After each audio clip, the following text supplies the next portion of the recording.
It's something that no one can say for a fact. Put in mind that no one has been arrested for it, no one was charged for it, no one was held responsible for it. However, we can look at some facts, some known facts in pieces and see how we can puzzle it out to make sense, or at least get the closest idea as to what these victims were used for. That's one thing the survivors were clear about, especially Nafiu and Titi. They said they never saw the captors kill anyone. The captors only came to give them food and beat them. They didn't even say they saw the captors forcefully assault any of the female captives there. However, they did see the people in charge carrying out human remains every now and then. They were clear that people were passing away from time to time, and these captors would come and evacuate the body. Nafiu and Titi clearly stated that they are not sure if these people's life was cut short by a weapon or they could have passed away from starvation. Well, clearly looking at the situation and the condition that they were in, yes, there is a chance that these victims whose bodies were piled up in the uncompleted building may have been the victims that naturally died of starvation because they were full in their body parts, heads and limbs. Nothing was cut off. But about the skulls that were also found littered around the forest, I guess this may belong to the victims that were most likely used for whatever was truly happening in the forest. If there were over 100 skulls, then there is a chance that over 100 people will be beheaded in that forest. And beheading somebody, given the gruesomeness seen so far, would only mean that this was a case of ritual killing. Another major question that is usually asked regarding the Soka forest of horror is how did this atrocity go on for so long, and did anyone not notice it? The fact that this may have gone on for almost 10 years or even more without anyone seeing or rooting them out is almost very questionable. That is why we are asking the question, how did this go on for as long as it did without anyone noticing it, despite the fact that there was a community close by. There were houses of regular people who go to work and come home and live with their families there. There was also a factory very close to the site where this horror happened. Although it is a very small community, the Soka forest of horror was not exactly a bushy forest with trees and leaves and pythons. No, this was a growing neighborhood because despite the fact that this might have been a forest, people were there. So how come these people who lived nearby, who went about their businesses, who went to work at the factory, who had workers come in day and night, basically almost every day for the last 10 years, how come they didn't see this happen? And when the police were speaking on the matter, the spokesman pointed out the fact that when these bike people came to search for Abakuda from a distance, they could hear these captives crying and begging for water. So if these captives could be heard from a distance crying and begging for water, then the neighbors, the houses, the factories, people who lived around the discovery of this site could have also heard them, and most likely could have heard more than once. So why didn't they report? Why didn't anyone go to check what was going on there?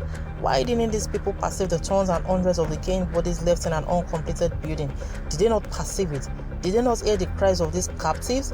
Did they not see unusual activities of people being brought there nearly almost every day?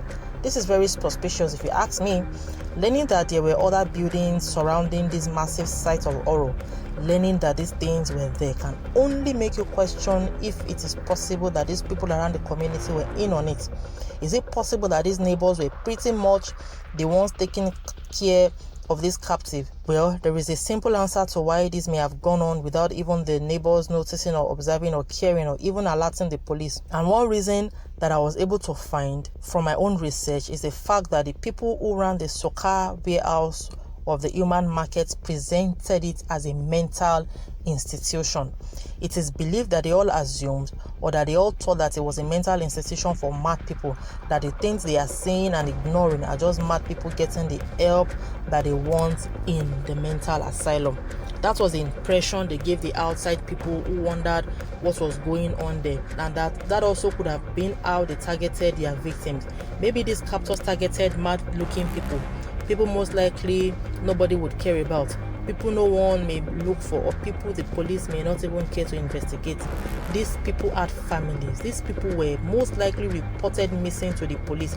How can these many people be kept away from the society and the police were not alarmed or worried as to where they were?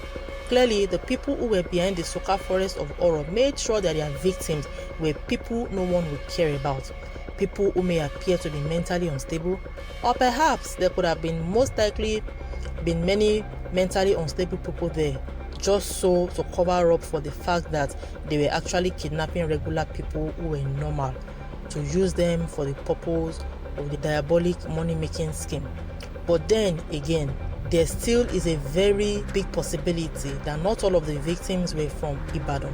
Because like Cecilia, who is from Edo State, there is a chance that most of these victims were from other states, which I would understand would make it difficult for the police to pinpoint that particular location, because I know if 100 people go missing in Ibadan, it might raise an alarm and it might make the police very alert to really look for them. So I guess these people were smart enough to spread their tentacles to get people from other states, because there was a particular account made by an unnamed survivor who gave his account many months after the Soka experience.